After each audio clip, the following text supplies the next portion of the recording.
பார்க்கலாம் வாங்க. முதல்ல கீழே இருந்து த்ரெட் எடுத்துக்கலாம். எடுத்துட்டு ஒரு செயின் போட்டுக்கலாம்.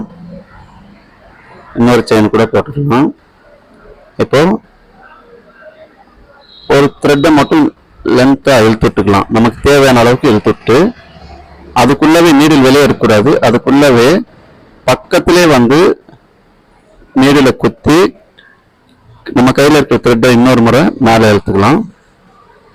இழுத்துட்டு அந்த த்ரெட்டுக்குள்ள நம்ம ஏற்கனவே இழுத்துட்டுக்கிற அந்த த்ரெட்டை நீடில பிடிச்சிட்டு கையில் இருக்கிற த்ரெட்டை நம்ம லைட்டை இழுத்து டைட் பண்ணோம்னா ஆட்டோமேட்டிக்கா அதுவே லாக் ஆயிடும். நல்லா கவனிங்க. பாருங்க, கையில் இருக்கிறது இழுக்கிறேன், ஆட்டோமேட்டிக்கா லாக் ஆயிடுச்சுங்களா? இவ்வளவுதாங்க, சிம்பிள் வேலை. இன்னொரு முறை எடுக்கலாம். ஒரு செயின் எடுத்துக்கலாம்.